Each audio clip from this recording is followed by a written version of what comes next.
The Case of the Missing Ducky by Linda Hayward, illustrated by Maggie Swanson, featuring Jim Henson's Sesame Street Muppets.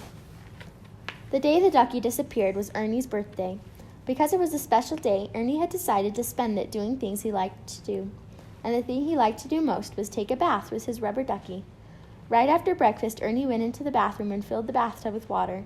He put a brand new bar of soap in the soap dish, and he hung a soft, fluffy towel on the towel rack.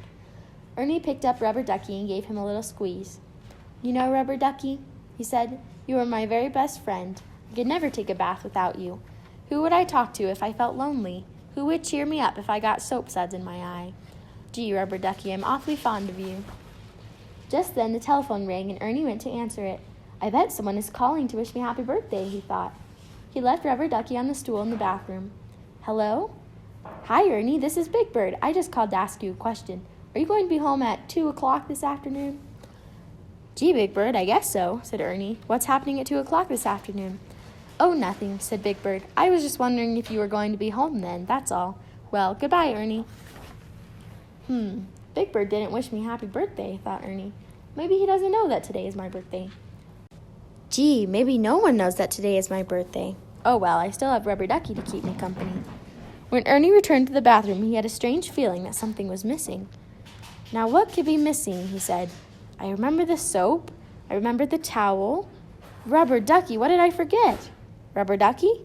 Rubber Ducky!" Ernie stared at the stool where he had left Rubber Ducky. Rubber Ducky was gone. Ernie went back to the telephone.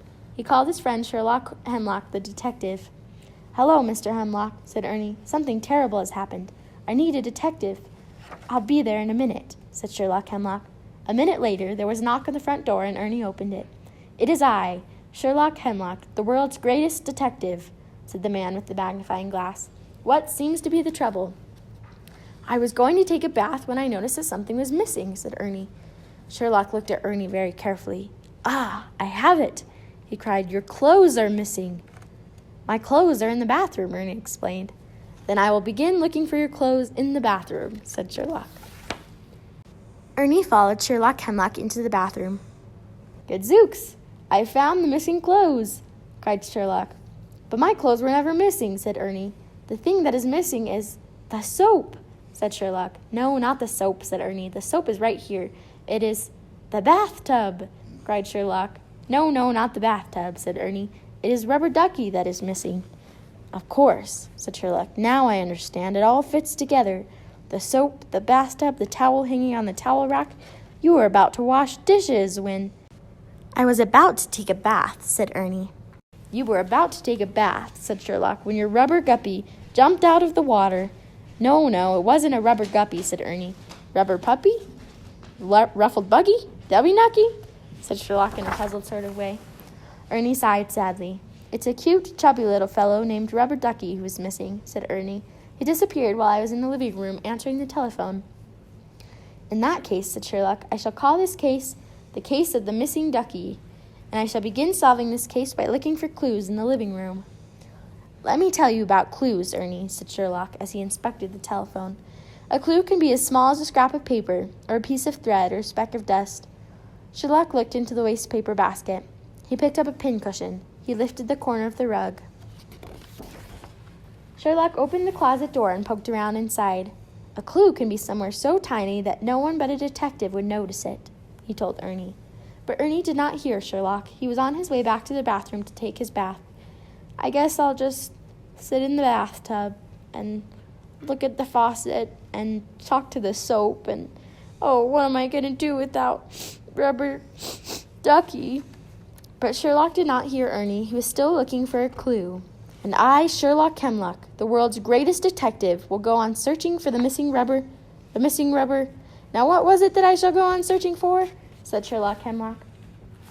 10 minutes later, Ernie was still sitting in the bathtub, staring at the faucet and feeling very sad, because there was nothing sadder than being sad on your birthday, when Sherlock popped in, carrying a big box full of rubber bands. "The case of the missing rubber bands is solved," said Sherlock. "Gee, Mr. Hemlock," said Ernie, "that's Bert's rubber band collection. His rubber band collection isn't missing." As Ernie was drying off, Sherlock stuck his head in the bathroom again. "Here it is," he cried, "the missing rubber plant." "That's Bert's rubber plant," said Ernie. I didn't lose a rubber plant. How could I take a bath with a rubber plant? Ernie was just putting on his shirt when Sherlock appeared again. Sherlock's arms were full. I, Sherlock Hemlock, have found the missing rubber ball, the missing rubber raft, the missing rubber glove, and the missing rubber stamp. I'm sorry, Mr. Hemlock, said Ernie, but none of those things is missing. Just then, Bert came into the bathroom. Hey, Ern, he said, have you seen my rubber stamp, my rubber glove, my rubber raft, my rubber ball, my rubber plant, and my rubber bands? They're all missing. Everything is here in the bathroom, Bert, said Ernie, everything except rubber ducky. Hey, God, cried Sherlock, don't tell me that rubber ducky is missing too. Finally, Sherlock decided to stop searching for clues in Bert's room and went into the kitchen. Gazooks, he cried as he examined the wall. Green fingerprints, pink fingerprints, yellow fingerprints. This can mean only one thing. Some green, pink, and yellow monsters stole rubber ducky. Sherlock decided to hide in the living room closet and waited for the green, pink, and yellow monsters to return. At 2 o'clock in the afternoon, the doorbell rang, and Ernie went to see who was there. Everybody was there. Surprise! They all shouted. We brought you a birthday party, said Big Bird. That's why I wanted to know if you would be here at 2 o'clock. It was a wonderful birthday party. There were presents and lots of big fat balloons. Green balloons, pink balloons, and yellow balloons. Zounds!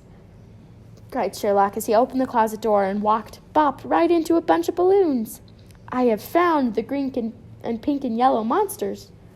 No, Mr. Hemlock, those are balloons for Ernie's birthday party, said Big Bird. Aha! I have it. These are balloons for Ernie's birthday party, said Sherlock. If only Rubber Ducky could be here, said Ernie. He likes birthday parties, too. Don't worry, Ernest. I, Sherlock Hemlock, will soon solve the case of the missing ducky. But first, I must solve the case of the missing cake. If this is a birthday party, where is the birthday cake?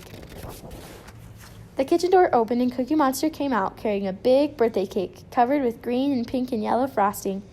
And right in the middle of the frosting sat Rubber Ducky, cried Ernie. Am I glad to see you? Happy birthday, dear Ernie, sang everyone. Happy birthday to you. Me borrow Rubber Ducky for birthday cake, said Cookie Monster. Aha, cried Sherlock. I have it. Cookie Monster borrowed Rubber Ducky for the birthday cake. I, Sherlock Hemlock, have solved yet another case.